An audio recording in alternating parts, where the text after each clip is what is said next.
it benefits you or anybody who studied it. That's the real issue. In other words, the question you're asking is this a significant way to pursue a spiritual life? Or just people go to meditation, they go to Zen, they go to monasteries, they go to Christianity, they go to all kinds of religions. Each one has a spiritual path. This is Platonic.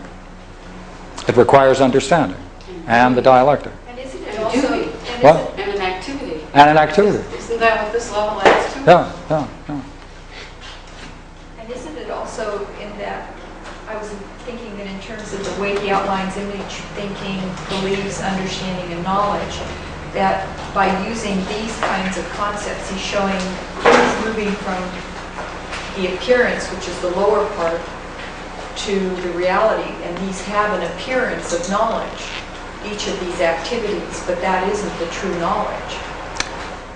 So it looks like... One's the appearance, one's the reality. So in some sense, he's... Yeah, that's true. He's bringing in everything that we relate to as knowledge. You mean geometry is an appearance of knowledge? Is that what you mean? Yeah, that's what he's saying. But let me return to the point. Could it be more simply stated directly without all of this analogical structure? Yes. Yeah. Yeah, but that's like giving you an answer, not... Yeah. It is giving an answer. It's not giving you... That's right. No. See, obviously then you agree that if you were going to pull this out, you have to do some work. The question is whether or not the work is worthwhile.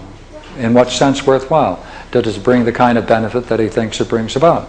That is to say, is this not a spiritual discipline that someone can take on for themselves and see whether or not it leads to those kinds of things which are described in the work? That's all. Well, it's all that, it's supposed You mean he owes us a light experience and we do this book right?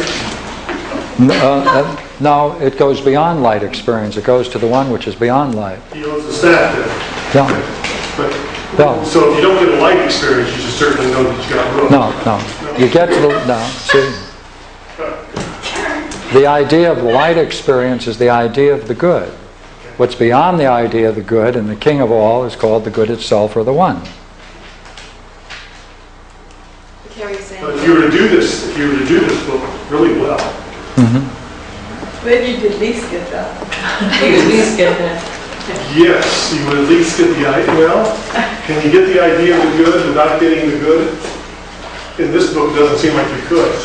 No, perhaps. It's rather this way. You see, Plato in the 7th book says there's a problem, and he reflects, and he says, there's a problem. And that is people who grasp this idea of the good, and they're bathed in this divine luminosity, they want to stay there. And they have no other function but to stay there. And he says we aren't going to allow that in our system. He wants them to go beyond that to experience the nature of the good or the one itself. So yeah. See, there are many systems like Hinduism, like the Bhagavad Gita, who stop at the divine luminosity. That's the highest vision. Is there a notion in here of timing? Like a person will ripen his practice and ripen the practice and then see something. And yes, there's an age for each one of these, and it goes through a certain chronological period. So many years for this, so many years for that. But the real point is that one is finally understood, then one contemplates. It's a contemplative art. By the way, would that mean it should be continuous? Like, what's the difference between meditation and contemplation? What's the difference between concentration, meditation? Right? Concentration, meditation, and contemplation. Concentration is when I focus my mind on something. Meditation doesn't change the object. It means that I have a continuous fixation on the object of attention. Continuous. Does that remind you of something in there? Continuous, absorbed. Right? Once one is absorbed in the object of one's continuous meditation, that's contemplation. The object doesn't change as you proceed from concentration, meditation to contemplation. When you have attention, meditation, and contemplation in yoga, that's called a samyama. And if you can practice a samyama on anything, once you've mastered that 3 steps. He's saying, okay, do it. On what? The nature of the one. Become one, right? Is that the goal? Become the one yourself.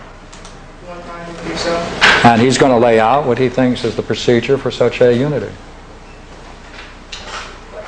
Thank you. Thank you. Thank you.